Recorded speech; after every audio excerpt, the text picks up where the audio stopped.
Gua yakin kalian semua pasti pernah di titik dimana lu udah janji sama diri lu sendiri. Lu udah ngomong sama diri lu sendiri kalau lu mau ngerjain sesuatu, kalau lu mau menyelesaikan sesuatu. Mungkin kita bilang ke diri kita, oke, nanti sore gue bakal ngerjain tugas sekolah gue. Atau mungkin, oke, minggu depan gue bakal ke gym. Atau mungkin lu bilang, oke, gue bakal nyobain satu life hack yang gue lihat di YouTube ini. Tapi seringnya kita malah gak ngelakuin hal tersebut. Ini bener-bener gak baik, men.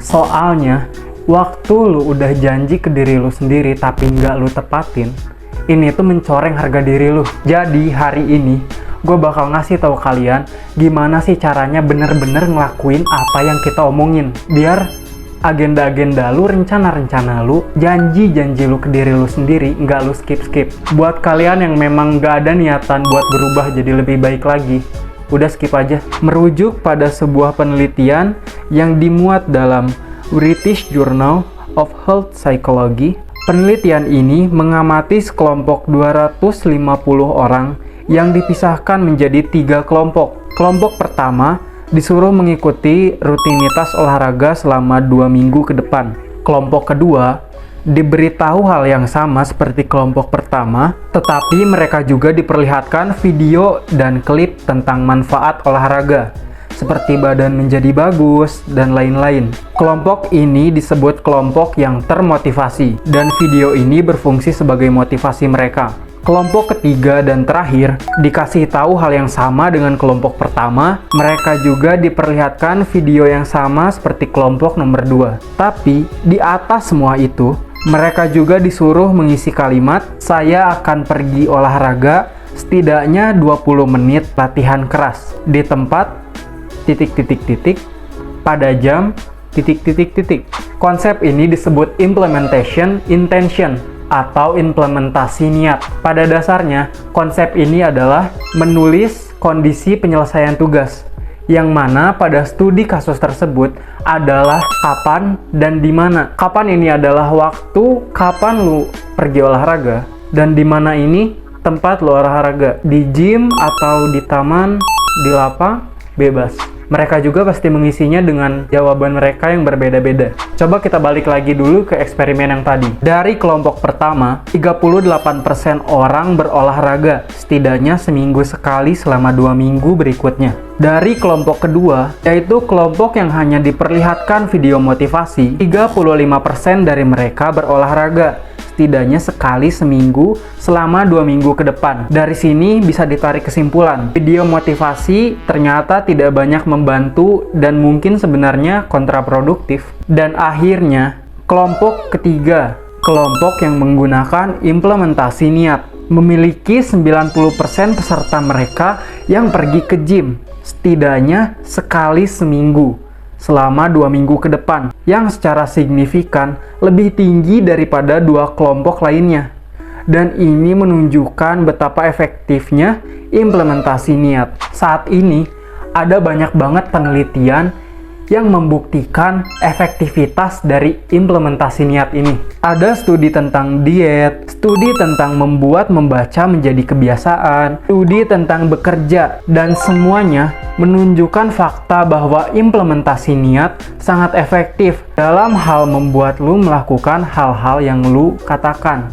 Hal-hal yang lu katakan ini bakal lu lakuin sekarang juga. Mungkin di sini yang bikin lu bingung adalah kok bisa kalimat pendek yang ditulis nggak sampai semenit bisa berdampak sangat besar. Gini deh, coba bayangin, tapi gue juga tahu lu pasti pernah ngalamin ini.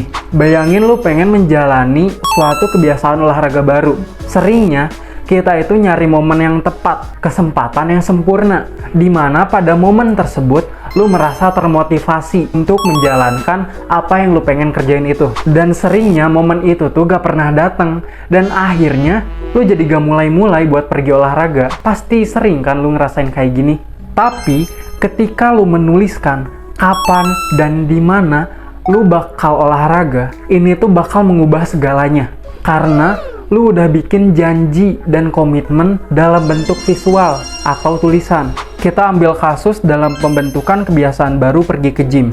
Studi benar-benar menemukan bahwa dalam hal kemauan untuk pergi ke gym, sebenarnya dibutuhkan lebih banyak kemauan untuk membuat keputusan pergi ke gym daripada latihan yang sebenarnya itu sendiri. Butuh banyak kemauan untuk memakai sepatu olahraga dan melangkah keluar dari pintu lo daripada latihan di gym yang sebenarnya. Oke, buat lo yang masih belum ngerti, jadi kita itu pasti lebih seringnya itu beratnya itu waktu kita mau memulai. Sebenarnya latihan di gymnya itu nggak berat-berat amat. Yang sulit itu waktu lu pengen dapetin kemauan buat pergi ke gym tersebut. Waktu lu memakai sepatu dan keluar dari pintu buat pergi ke gym tersebut. Jadi kalau lu membuat keputusan sebelumnya, lu udah gak perlu lagi tuh ngandelin kemauan buat pergi ke gym. Soalnya balik lagi ya, lu udah bikin janji dan komitmen dalam bentuk visual. Apalagi kalau setelah seharian sekolah, kuliah, atau kerja, dimana tingkat kemauan kita ini, tingkat motivasi kita ini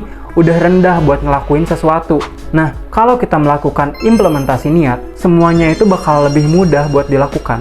Karena lu udah gak butuh lagi tuh yang namanya kemauan atau motivasi. Lu udah bikin komitmen. Satu catatan, saat lu mempraktekkan implementasi niat, pastikan hal yang mau lu capai tersebut logis dan masuk akal, atau mungkin untuk dicapai. Kita ambil contoh lagi. Misalnya lu punya tugas yang agak banyak. Daripada lu bilang, besok jam 5 sore, gue bakal nyelesain tugas gue. Mendingan lu bilang, besok jam 5 sore, gue bakal ngerjain 2 paragraf dari semua tugas gue. Kok dibikin kayak gitu, Bang? Soalnya, semakin sederhana tugas lu, semakin kecil juga kemungkinan lu ninggalin tugas tersebut. Oke, itulah cara benar-benar melakukan apa yang lu katakan. Gua harap setelah lu nonton ini, lu itu nggak jadi omong doang, gak omdo lu.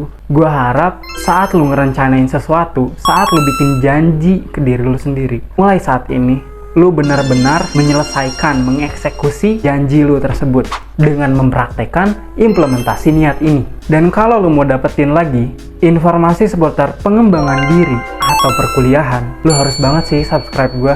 Soalnya di channel ini gue bakal ngebahas terus hal-hal terkait produktivitas. Dan karena gue masih grinding, karena gue juga masih mendaki ke puncak, jadinya see you on the top guys.